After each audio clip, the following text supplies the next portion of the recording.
Alright, so you wanna have all your clips ready, the effects, the beats mark, and then you're gonna highlight them, pre-compose, do this thingy. You can name it rotos or shit. Alright, there we go. And then click on this mountain thing, scale it, zoom in, my video, and then you wanna add a no, and then go to the end like with a clip stop, and then cut it, add a motion tile. This is like my 4th time recording, so I'm kind of like bored. You just keep I just keep on walking into my room. So yeah. So you wanna add scale, roto, and position. You're gonna go to like where the second clip starts, and then highlight the stopwatch, and then go 1 frame back, and then add a keyframe, and then go like when the edit starts, and then yeah. Now you wanna add like, rotate the clip, and then scale in. I'd do like 250, and then you wanna add like this.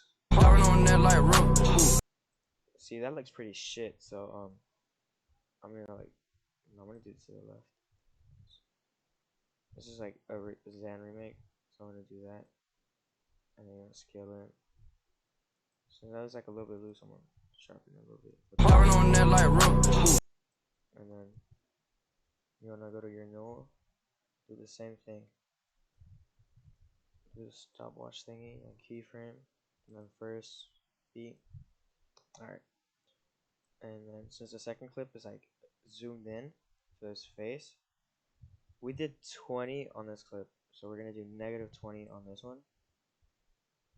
And then how much is do 250? I usually repeat the same like roto values, but you could do whatever you want. And then make it like a face zoom,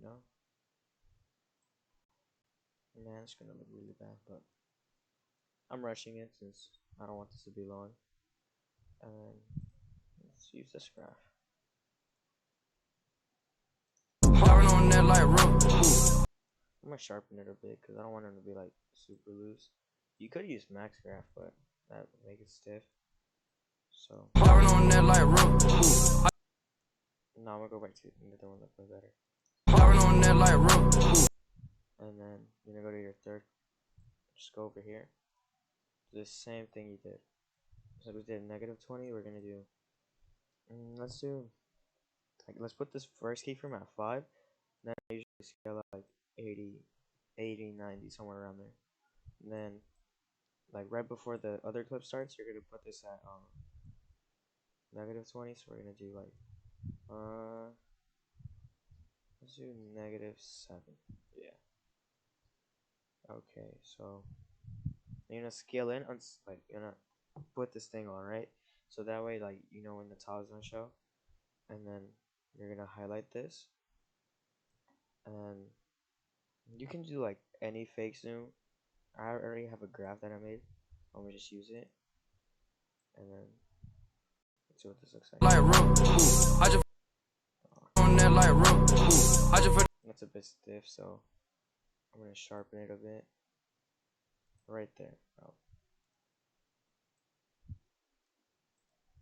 There.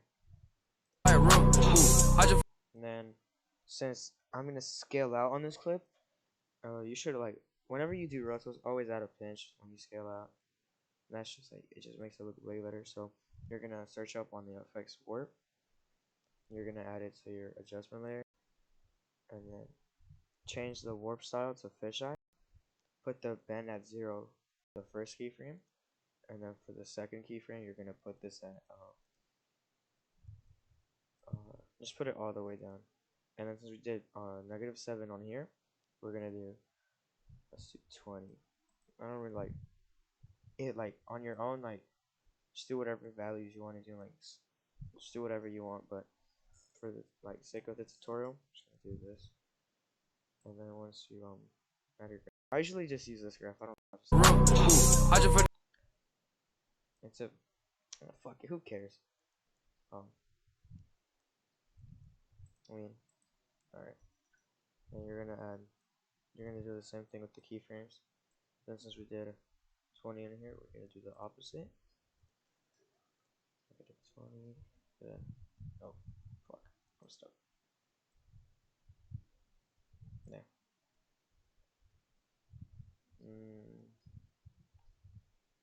And then you're gonna like, I'm gonna use this graph. And then since it's negative, we're gonna do, let's do 18. Yeah. 69. Yeah. You see me? I'm so funny. I don't want to redo this, so I'm just gonna duplicate it. Fuck, duplicate it.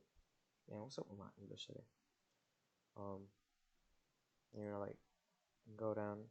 I don't do the separate dimension thing because I don't know. I just don't reverse the values because I don't want to redo them. And then yeah.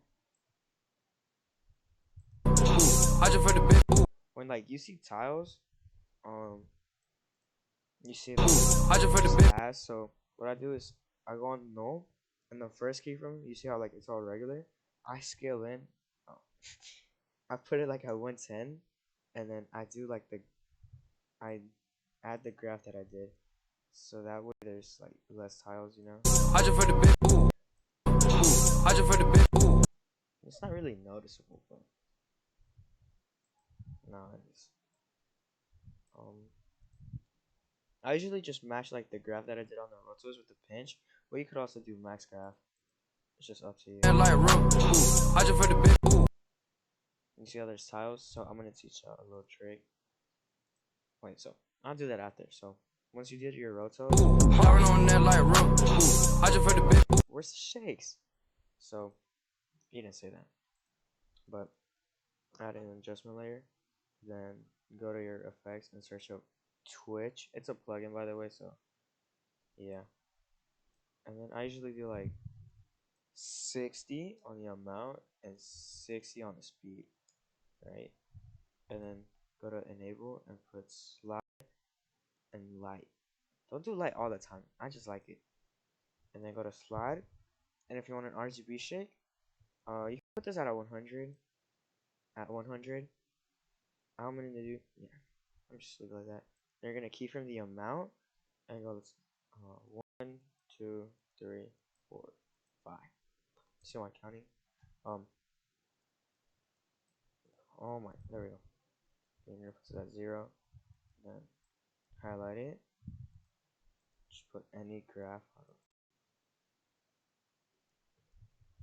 If this ever pre-renders. See, that's not that bad. Just put a graph, not too sharp but not too loose, you know. And then you're gonna duplicate it, Control D. You're gonna add it to your second. Then go to your third. And whenever like, never mind. Y'all don't even care. Now I just gotta pre-render this so my laptop doesn't fucking crash, you know.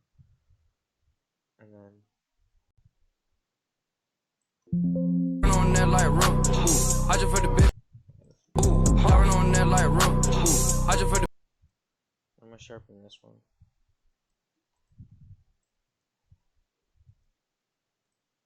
Alright.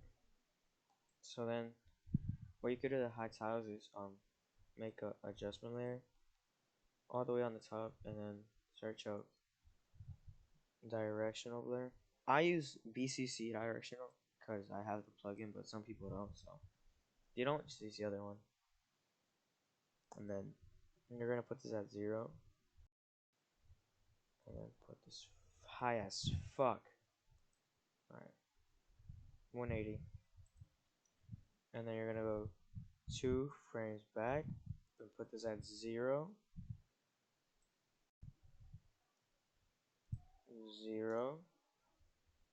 You're gonna highlight it, go to the like default curves, add this one for the one on the right, this one for the one on the left, and then you're gonna cut it, right? And now on that like we're gonna duplicate it. No, not like that. Click out of it and then duplicate. And then move it a few, like 2 frames back, so it's like in the middle. And then go on this clip. If it looks like, if the blur's like bad, then just adjust the grass. You just have like timing, you know. And then once you add your blur,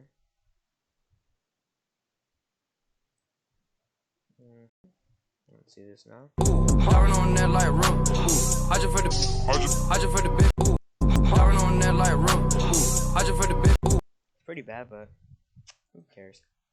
And then you're gonna, this is optional, but you're gonna highlight it, pre-compose, and then, no, I fucked it up, but who cares? RSMB, then RSMB Pro. I put this at like 100, and no, not that high, like 60. That should be fine. And then this is like to make your edits like way smoother. And now we just have to wait for this to pre-render.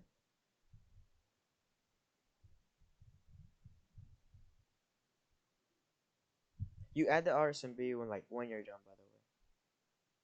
There might be like beginners watching this and be like, what the fuck is this guy doing? But well, I just told you. Now look. on that like I just for the bit. It's pretty ass, but like teaches you the basics, you know. And I did stuff pretty weird when I first got like I did one comp. I changed it. So yeah, that's how you do one comp. Yeah.